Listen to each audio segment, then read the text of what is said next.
How's it going, ladies and bruises? I'm Sixkilla and welcome back to Sekimeiya. It is time for us to continue with the mystery of being locked in this museum, I guess they were calling it, weren't they? Where the gemstones were kept. Let's continue, shall we? When we returned to the security room, everyone but Katai was next to the monitors. He was on the ground, and from the looks of it, he hadn't fixed a thing. You were gone for a while. Oh, that's right, it's not space now. Yeah, we took the time to go to the bathroom. I had no reason not to call him out, but that might have pointlessly complicated things or ended up being exactly what he wanted. His approach to our situation was an enigma. That's not wrong. Shiroya was looking right at me, so I decided to ignore Sai's lie and move on. How are things going? Katai's been trying to power the computer back on. Doesn't seem like he's achieving much though. He appears to be messing with some cables under the table. After a few seconds he got out and stood up. Let's try again. He pressed the power button but nothing happened. Damn it. I don't know what the problem is. Now, I assume all the power switch is wrong, correct? Yes. He sighed and kneeled down once again. I didn't know what he was trying, but so far it hadn't given him any results. Everyone kept looking at him, even though there wasn't much to observe, as Katai's body covered all that he was doing. Sai's claim played in my mind, sorry. I guarantee you that everything he said has been a lie. Don't trust any of his words. He says that and then he lies. So you're accusing someone else of being a liar, and then you're a liar. Why had Sai sounded so sure? And how was Katai trying to fix the issue?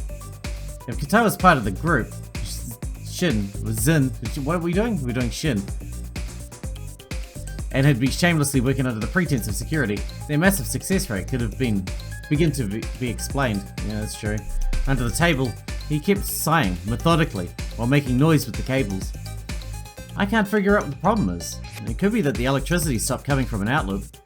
I've been trying many different things, but under the table is just incomprehensible mess of cables, and I'm not sure the problem is here. Some seconds after nobody had answered, he repeated the cycle of trying to power on the computer, kneeling down again, messing further with the cables and standing back up. I apologize, but I don't seem to be able to fix this. And I don't know what the cause was, nor what's remaining a problem. All I can do here is proven useless. We understand. The way it happened was very strange. You don't have any idea what could have gone wrong. Everything just turned off instantly. And this is the office where you work. I just said it. I can't begin to think of anything. However, it wasn't all instant, was it? This monitor was the first one to stop functioning. He was talking, of course, about the leftmost computer monitor. He approached it and examined it carefully. Everything looks fine. It pains me to say it, but I'm completely lost. Had Sai created the situation? The smirk he'd given me alongside what he'd said seemed to indicate that he'd at least had something to do with it. Hey, Katai, are you done with the cables? Since you were last down there, you haven't tried to power on the computer. Why not? Oh, you're right. I did this a few times when you two were gone, but nothing worked. This time I didn't actually change anything important, so it hardly mattered. While he said that, he approached the computer. With a single finger, he pressed the power button. And it worked? Yeah, Sai definitely did that. In the blink of an eye, the middle screen lit up, and a sound that indicated the computer had begun to run echoed throughout the narrow room. Sai met Katai's eyes quietly, and Isla was the first one to break the silence. It's finally working, right? Great. Yes, it seems so. Do you think you were the one to fix it? There's no way. This is as strange as it powering off. I really don't even think I ended up changing anything since the last time I tried it. How bizarre. Yes, it very much is. Do you think this is also done from outside the room? I can't tell. It's possible the delivery of electricity was the problem, and that it just fixed itself. Wouldn't the system have powered on automatically if that had happened? Possibly. Katai sat back in his chair and grabbed the mouse once the computer had finished booting up. After bringing the keyboard closer to him, he logged into his user account. What happened to the cameras though? Even though the computer had been brought back online, a dozen powered off screens still remained on the wall. The computer is connected to the entire tower. That includes the computers upstairs and the security system. I must first initiate the program that will display the footage up there in real time. Upon saying that, he double-clicked on a security camera logo, and a program with a messy interface covered the entire screen. What is it with corporate fucking programs that run for offices and stuff? Their UI is always so fucking shitty. I don't understand it. I guess they're saving costs, I don't know. This was running earlier as well, but it was minimized. The cameras won't be shown without it open. After looking at the taskbar icon, I did recognize it from earlier, and it was the same one he'd used to change the cameras being displayed. Katai introduced gibberish as the username and a password that was shown encrypted for us. After we pressed the enter key, access was granted. Alright, this button will start up the system. Below the text, logged in as Katai Kuiji, was a button that read Initialize Camera Monitoring, which Katai quickly clicked on. However, upon doing so, an error window showed up. The text couldn't detect video footage was written on it. But what? What the hell does that mean? I've never seen this error message. It's not letting you display the footage. Yes, usually after pressing this button, the screens would turn on and automatically display the live feed the cameras are recording. What if you check the saved footage? Yes, that's what I was going to try. The cursor controlled by Katai hovered over and clicked on the archive footage button. Once again though, an error window followed by an obnoxious sound appeared, containing the text, no archive footage detected, no camera system detected. Okay, what the hell is this? This has never happened before. It's outright saying the camera system isn't being detected. Sai made his way out of the room and returned before anyone had time to be confused. I looked at one of the hallway's security cameras. It's showing a tiny green light. That means it's correctly functioning and recording, right? Yes, if the green light's there, it means the camera is recording. So, the problem here is that we can't currently access the live footage or look at the recordings. The cameras still work. Yes, I think so. For some reason, the camera won't connect to the system. Looking at the recorded footage so easily sounded too good to be true anyway. I've been doubting we would find anything in the recordings, since the relevant cameras are being disabled by the smoke. But it was true that it would have given us crucial information, especially regarding Naomi. Well, let's talk to the police again. They might know what caused this. You're right. We should still be able to do that. Give me a second. Katai did everything he'd done the last time. When the small window appeared, he inputted a password and pressed the enter key. Access denied appeared in the red letters below the login information. What? Access denied? What the fuck does it mean by that? I love how this guy swears all the time. That's my jam. That's what I was about to say. Well, what the fuck does that mean? I know I'm repeating myself here, but this has never happened before. I'll try again. He re-entered the login information 4 times, but the same message kept appearing. I don't understand this. It's saying that your authority has been revoked? It must be, but why? Why would that happen now? It's not like we can contact the outside to ask. I know you said earlier that the alarm cut off access to the internet, but everything's out of order anyway. There's no harm in checking. Yes, you're right. It might not be disabled. Katai double-clicked on the browser icon, and we were met with a white screen containing the text, "There is no internet connection." Oh, I love that one. I'm very familiar with that one. To further make sure, he typed a common URL, but the same screen appeared, www.google.com. I guess we won't be that lucky. www.pornhub.com.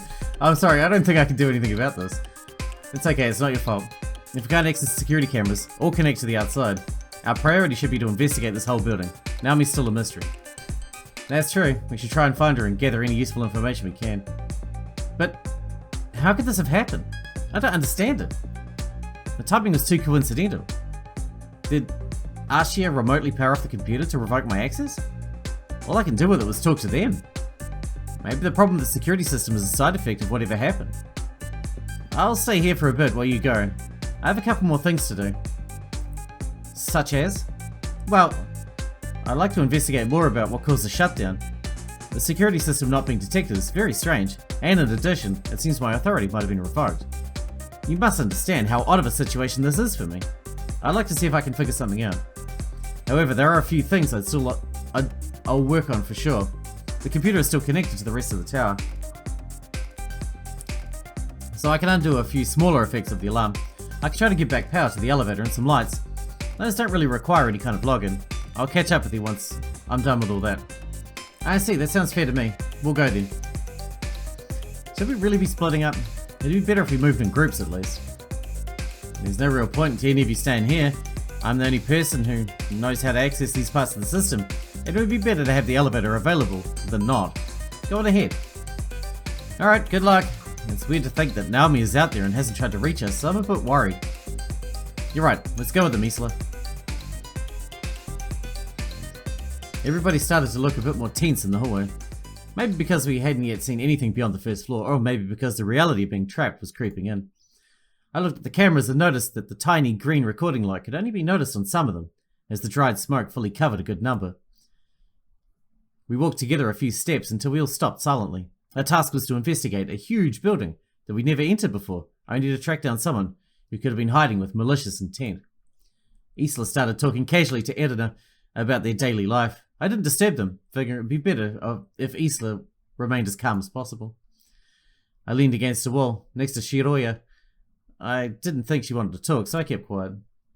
The handrail made the position uncomfortable, but I tried not to mind it. Instead, I focused on thinking. What exactly had happened in the security room? What had Sai done? I looked at him. He wore a silent, carefree expression, appearing almost on a different plane from the rest of us. He's given me very strong Kokichi vibes. Earlier, when I looked at him after Katai rushed out of the room, he took his hand out from behind the leftmost monitor. What exactly did I see? Let me take a different approach. Assuming the monitor powering off was his doing, what could the reason be? What did he do right after the monitor stopped working? He tried to see what had happened. But if he'd been the one to cause it, that couldn't have been his goal. After considering a couple of possibilities, an idea came to me. If I was right, what he told me later made sense. I guarantee you that everything he said has been a lie. Don't trust any of his words. At that point, with what he did to the monitor, he was probably confirming his suspicion. He was right, a lot of things Katai had been saying had been questionable at best, but now I think about it, there was one major thing I overlooked. Katai grabbed the doorknob, but upon turning it, he tried to push the door forward. However, it didn't budge.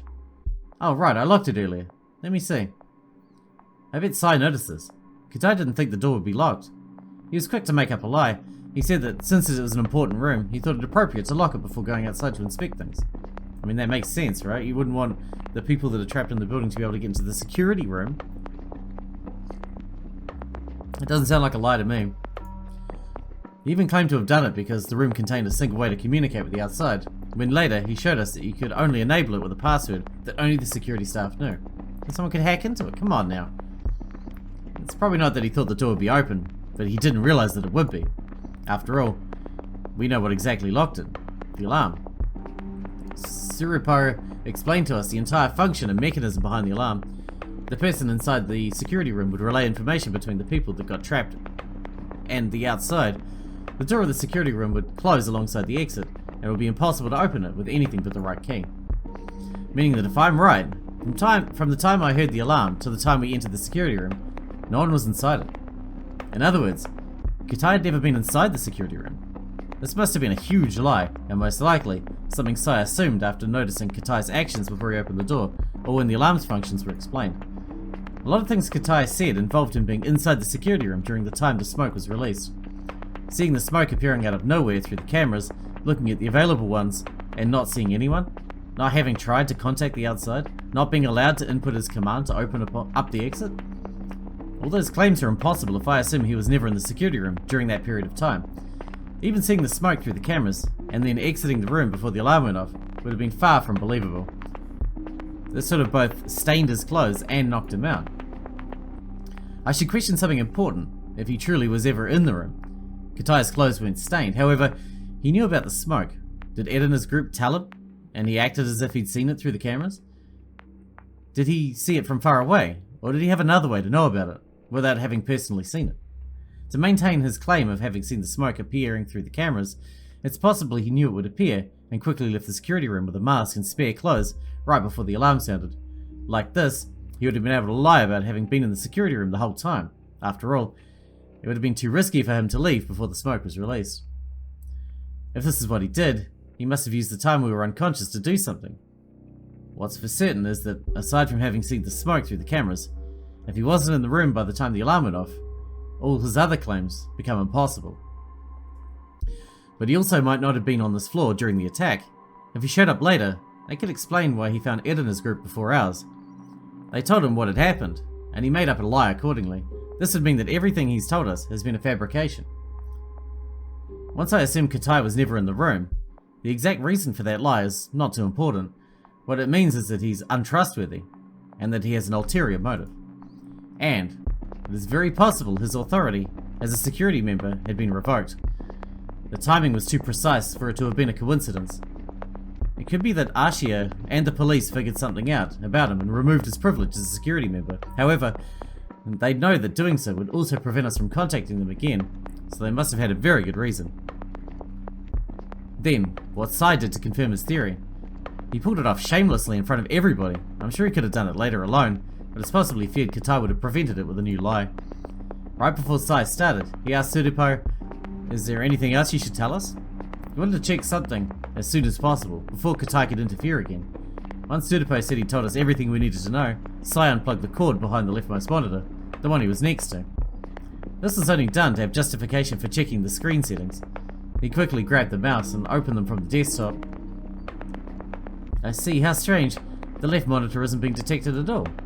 However, this is not what Sai was actually looking at. When we all entered the security room, Katai quickly went to use the computer. Paying no mind to everyone's silence, Katai made his way to the chair and sat down. When he moved the mouse, the computer exited its suspended state and reactivated the 3 monitors above it, showing us what the last person to use it had been doing.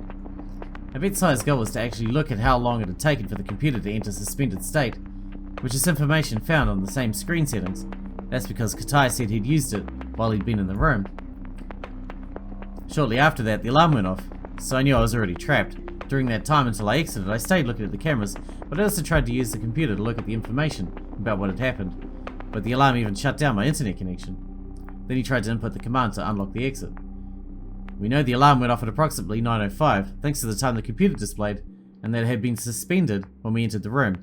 If, for example, the screen settings showed that an hour of inactivity had been needed to enter that state, Sai could have confirmed that Katai had not been there at all. And apparently it did confirm it. That's why we're sure Katai had been lying. That's pretty clever, man. This also explains his subsequent action. When I saw Sai taking his arm out from behind the leftmost monitor, he just plugged the cord back in. Despite sounding risky, he had nothing to lose, and if he waited longer, Katai could have prevented it. And Sai's timing had been great. Right after that, all the machines had stopped working. That had probably not been his doing, even though Katai had implied otherwise. However, it wasn't all instant, was it? This monitor was the first one to stop functioning. He said as if both things had been connected, but I don't think that was right. Sai unplugged the first monitor, but the rest must have had a different cause. One thing is for sure, Sai has confirmed his theory, and is now certain Katai has fed us lie after lie. I should probably think the same. Is this it then? Do I have to admit that Katai is a blatant liar with an ulterior motive? I thought about everything that had happened up until then, and shortly noticed another inconsistency Katai had presented very early on. That one had later been contradicted by himself. Did all of you hear the alarm that played throughout the building? After I heard it, I saw all the smoke. The smoke came before the alarm. He claimed to have heard the alarm, then seen the smoke. However, just after that, he said the smoke had disabled the cameras instantly. Given the alarm went off some seconds after the smoke was released, he could only have seen the smoke after hearing the alarm, if he'd been outside the security room. It's a bit strange that he said that, but still was correct in saying that the smoke had disabled the cameras. If he planned his phrasing well enough to make it sound as if he'd been inside the room, to the point of realizing that the cameras would have become useless, it follows that he wouldn't have mentioned that huge inconsistency of having seen the smoke after hearing the alarm. If there's a reason for this, it must be that, without looking at the monitors, he knew the smoke would have left them useless. However, he must have not thought about it too hard, or else he would never have contradicted himself so blatantly. There is one simple way this could have happened. If he designed the plan, he would have known the effects of the smoke, but would not have thought of what they would have entailed if he'd truly been in the security room. I didn't want to believe that, not because I trusted a stranger by default, but because I wasn't sure if I was only deluding myself by believing it. I went back to my previous thought. Could Katai still have been inside the security room until he left it before the alarm had played? That would have made it a bit more trustworthy, even if it wasn't much. The problem was, once again, his unstained clothes. Even if he changed clothes, his face and hair would have been noticeably stained. Technically, there was a way to get around that. I knew hallway B had been hit with the smoke, By the point I'd noticed the lack of light under the door. However, I couldn't be sure the same thing could be said for hallway A, the third and last sections that had been inundated. We'd only seen it filled with smoke after waking up. Even though realistically, if he left because he saw smoke through the cameras, he would have mentioned that hallway A hadn't yet been stained by that point. The only confirmed fact is that he wasn't in the room from the time the alarm went off to the point we entered it. It could be that he saw the smoke disabling the cameras, left the room, and then the alarm locked it. If this happened, the smoke in the hallway A must have been released afterward. Finally, if only pointlessly trying to reduce the number of lies Katai has been spitting, it could be that he was in the room but never touched the computer, and then the suspended timer wouldn't mean anything, but lying about having used it seemed pointless. We just wanted to appear busy, you know. He's getting paid here. He's on the clock. Is there a way to go against Sai's confirmed theory? I suppose only one. If the computer's current time is incorrect, the time shown in the screen settings could be refuted. Considering that, we talked to Surupo, at no point was the actual time mentioned. If when we checked the time it wasn't actually 9:41, it could all hold up. If the computer was an hour behind and the real time was 10:45, we would have been unconscious for longer than we thought, and everything could fit. Katai could have been in the security room, and enough time for the suspended state had been reached could have passed. However, this single last possibility was denied by the only person who didn't fall unconscious, Katai himself. Yes, this matches with the amount of time I stayed here after I saw the smoke. It seemed it was unquestionable. For one reason or another, Katai had lied about what he'd been doing during the incident. He hadn't been where he should have been, and he had continuously claimed to do things that would have been impossible. Before we'd all entered the security room, he hadn't been fast enough to think that the alarm would have locked the door. He had simply tried to open it manually, as he had locked it himself. What is Katai after? Why did he lie so much? After all, he was the one who told us about the way to communicate with the outside. All of his actions have been strange. Hang on, I haven't considered this, but what if he isn't who he claims to be? Could it be the isn't actually part of the security staff? He refused to explain anything because it would have been confidential, but then Surupo didn't have an issue doing so. What if he simply didn't know anything? The only thing he said was that we'd be locked inside the building for 12 hours, and that he knew of the way to communicate with the outside. His clothes weren't stained, but he knew about the smoke. He had a safer place he should have stayed in, but he wasn't in it. He had the security room key, but he didn't think the door would be locked. He had investigated the floor, but he hadn't looked in the event room. If this was all his plan, it could be that he borrowed the name of Katai, an actual security staff member, not only his name but also his clothes and room. Then the clothes of the Katai we know had been wearing, stained by the smoke, would have been disposed of. Surupo admitted that a security staff member hadn't evacuated the tower, and he was familiar with the name Katai Kuiji. But this could simply mean that the real Katai Kuiji is still trapped with us. Maybe his body was hidden in a spot out of the camera's reach. Surupo talked to Katai, but he was a simple police officer and had no way to confirm that the voice belonged to the actual staff member. On top of that, he never actually saw us.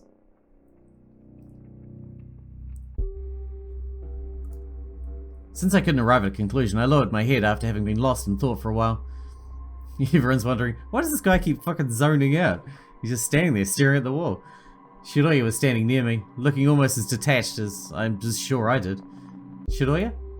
Are you okay? Yeah, I am.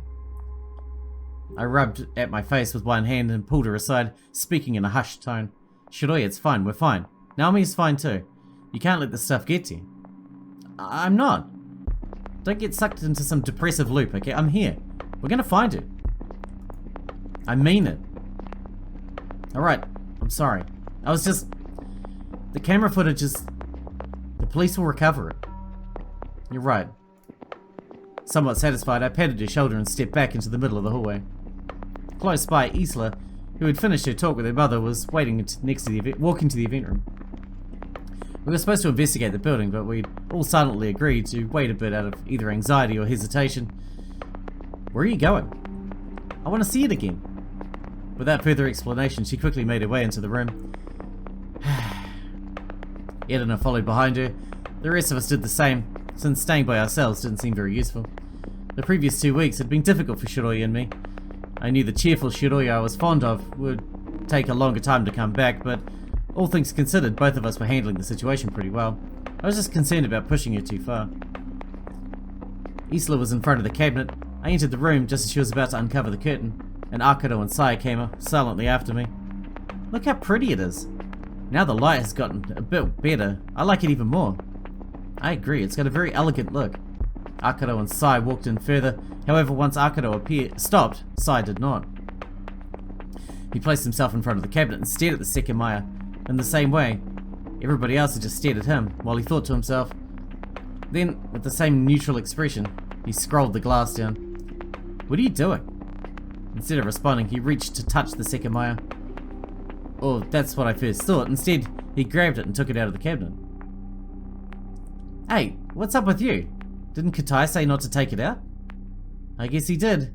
However, right now, he's in the security room doing God knows what. What are you trying to do? Isla extended her arm and let out a charming, "Can I have it?" Yeah, of course, here. I looked at the camera in the upper right corner and saw the flickering green light. After handing Ashiya's precious gem to the 9-year-old, Sai answered Akito. I was just considering that what Katai said earlier might have been false, just in case he's not been the most sincere person. What part of it? I'm talking about when he said that the Sekimeiya had to be kept in a cold place. I'm just opening the possibility of him having said it to scare us from taking it out. Yeah, but then why would the actual cabinet be cooled in the first place? It's just a waste of electricity and technology. If it doesn't need to be cold, why keep it in a fridge? You know, I don't keep my fucking peanut butter in the fridge, you know? Why would he lie like that? And really, why else would the cabinet have this cold function other than it's beneficial for the Sekimeiya? Exactly. Why would he lie? I just said it, so that we keep it in the cabinet. The cold function can be very well beneficial, but he made it sound essential. And look, Sai pointed at Isla, who looked to be enjoying her time despite the serious situation.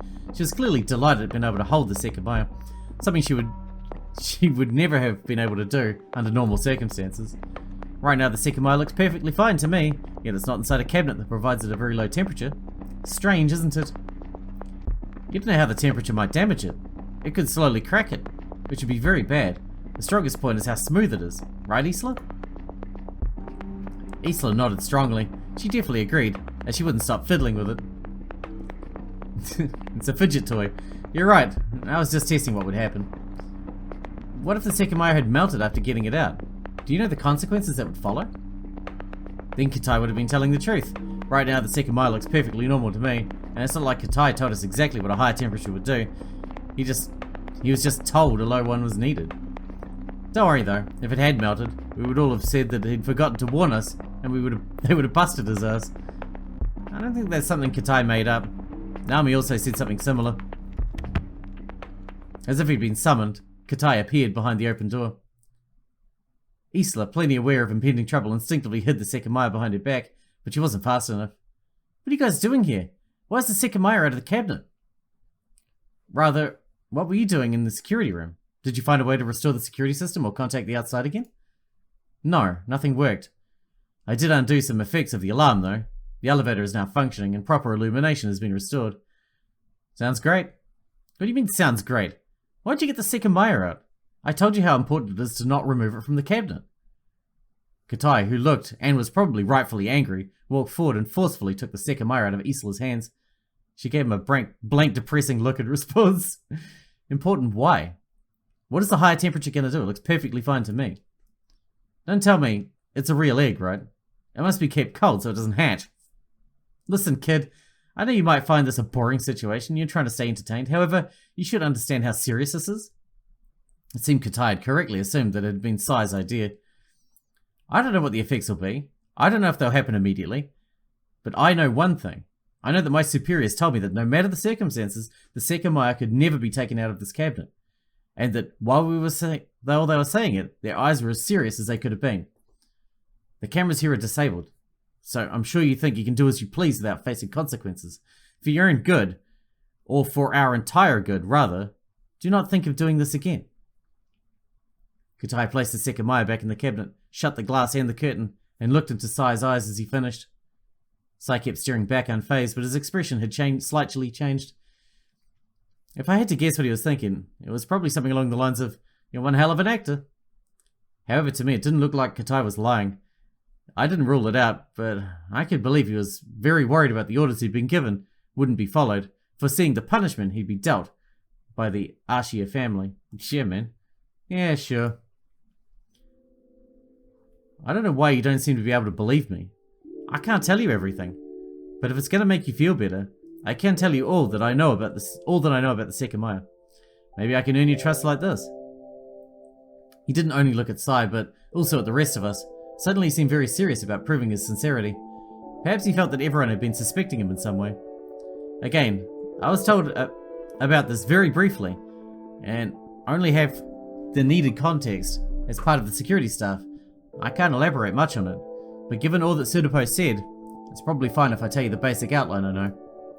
Instead of saying anything, everybody stayed silent, intrigued by whatever Katai could have to say. As you all already know, the Sekimeiya was no more than bait for Shin. After the last time the tower was attacked, on the 24th of November, Ashiya began to look for something they could use. Yushibana is now full of people who dedicate their lives to gemstone location and extraction. The number of them is increasing exponentially when the tower's opening informed people of the valuable gems in the nearby mountains. For many people, going and finding these all around the mountains became a successful gamble. The Sekimeiya was found by a single person who did just that on the 27th of November.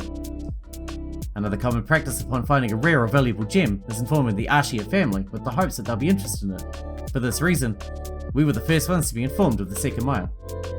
It worked perfectly for Ashiya, as it was described as very unique. Regardless of its actual value, it did look special, so that was enough to work as the bait they needed. After paying the original finder for the Sekimeiya and their silence, they purposefully touted the Sekimeiya's value as hard as they could. The first mention of the Sekimeiya by that name was made on the 29th, as you probably know. Ashiya let everyone hear that they were in possession of something incredibly rare, and that it'd be shown today, on the 15th of December. Every night until today, we've been expecting Shin's attack. Everyone was led to think Ashiya had the rarest find in a while, so, as Sudapo said earlier, regardless of its actual initial worth, after all the publicity, the Sekimeiya was incredibly valuable for Shin. We sold many tickets for today's event. You all saw how far the line of people extended in the lobby. Upon realizing Shin couldn't pass up on the bait, Ashiya still went with the second option, which was following with what they'd said and letting the Sekimeiya they'd praised non-stop be seen. Naomi was instructed into spitting out a bunch of made-up facts about it and its worth during her guided visit to try to justify all the build-up. To add interaction and lengthen the visit time, the visitors were going to touch its surface, but only inside the cabinet. To tell you guys the truth, Shin did actually attempt to steal the Sekimeiya once. Sudapo had no reason to inform you of this, but almost as soon as its existence was announced, Shin made a move for it. As you can see, their plan ended in failure. We even came close to catching someone from Shin for the first time, but they were able to escape. This was almost Ashiya's success, but this information was never published, even though it would have been seen as Shin's first failure. The reason was that they wanted to keep up the charade and put the plan into motion to catch Shin for real. The Sekimeiya wasn't in the building yet, so the mechanism we had designed wasn't activated.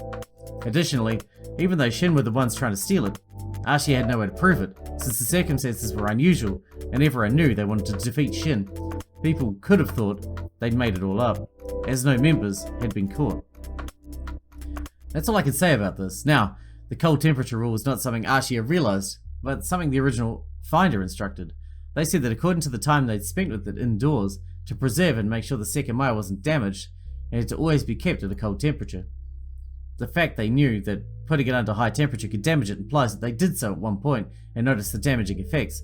However, as you said, Sai, after you all took it out for a bit, it seemed to be fine. They probably did the same and found out that leaving it for longer could be harmful. Ashiya did not particularly care, so they naturally accepted and followed the single rule without much concern. The cabinet, alongside others that also possessed temperature functions, already existed, so it was a convenient place to keep it after stylizing it a little. Since it was found pretty high up in the mountains behind the tower, the temperature there was already very low. At their request, the location where it was found was revealed to Ashiya. A vast mountain range surrounds Yushibana, which I'm sure you see daily. On Iran, a mountain close to this building, there is a little upward path that was very was much more visible a few years ago. That part of the mountain range has almost been abandoned because when the reason to go to the mountain switched to gemstone extraction, it was determined that not many were to be found on Idon. Eventually, up the mountain is a small field that's pretty well hidden. It's not easy to spot, and you have to deviate onto a smaller path. All I was told was that it was a fairly hidden place. There, this was found. Katai pointed at the cabinet. That was all interesting and consistent with what we knew, but my mind had gone to someplace else. As I expected, when I looked at Shiroya, she was already looking at me. It seemed she'd thought the same thing. Bizarre as it sounded, the location Katai had just described matched perfectly with the place where we used to play as kids. Past that grassy terrain, there used to be a cabin she and I would frequently visit. It was the same mountain, the same narrow path, and maybe the same plain and grassy field that would now be covered by snow. It seemed pointless to think much of it. We hadn't been there for more than a decade. But back in the day, it was the perfect hidden place for us to go and spend our time. Not once had we seen anyone else there, but eventually, going to the mountains just to play was seen as rude by the people who tried to make a daily living on them. Admittedly, we also didn't want to have anything to do with the strangers on the mountain, which decreased the frequency of our visits until we finally stopped going altogether. The final visit was something we hadn't even realized was final. Do you remember? Yeah, of course. I'm not sure it's the same. The place is the same, but thinking back on those times makes me happy. You're right, we used to have a lot of fun there. Reminiscing evoked a very strange feeling within me. When the weather was ideal, we would spend entire afternoons in our unreachable hidden place, playing all sorts of different games. We brought things from home every day. We went to make it ours. Even though if you were to look at Shiroya, you might not have believed it, her usual self was a very cheerful one, so remembering some of those early memories was bittersweet. On the other hand, after I looked at her, she was smiling and wore an expression that had lately disappeared from her face. The memories we shared from that time were very special. No matter what I tried to say, I hadn't been able to cheer her up. That might have been the first time in 2 weeks she clearly reacted positively to anything, and I probably knew why. Those memories were so old that Miya had not yet appeared in our lives. That was why Shiroya was able to think about them without sparking the negative reactions that obfuscated everything else. Maybe we should go back one day and see what it looks like now. Yeah, that's a good idea. Even though her smile had slightly faded, she seemed to genuinely mean that. It was reassuring to hear, and it made me trust that everything would eventually get better. Katai had kept talking while I'd been digging up old memories, but he'd only gone over the previous points. This is all I know. It's not much, but hopefully you can at least believe me. You sure are good at coming up with stories to cover your ass. It's honestly impressive. Sai said that, but it didn't look like he disbelieved Katai's explanation. He was most likely referring to everything else he'd said previously, with the sole intention to provoke him. If that didn't please you, there's not much else I can say. This is probably more than I'm allowed to, actually. Ah, I see. Even though I could have seen Sai's playful behaviour as intriguing earlier, it had become off-putting. After shifting my thoughts to some of my childhood memories, the thought of getting out of the tower was much more appealing. Finding out who was responsible for the attack was a goal, but as long as the police had some way to recover the camera footage, they could handle that. They could have already captured the person responsible for all we knew. Ashiya's compensation was certainly a nice thought to keep in mind too. It was more important to keep an eye out for anyone doing anything suspicious and nail them once we got out, than constantly and baselessly accuse anyone in the vicinity like Sai seemed to want to. Alright, we need to wrap this one up here because we're definitely out of time for today, but I wanted to let that memory scene play out, you know. But this seems like a reasonably good spot. Sai's still going to be the one who's going to suspect everybody by the look of it.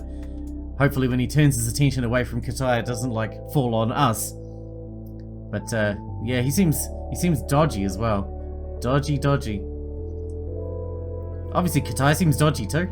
I don't know, everyone's dodgy, like always. Anyway, I hope you guys enjoyed it. Trust no one. Thanks for watching, thanks for hanging out with me, and I'll see you in the next one.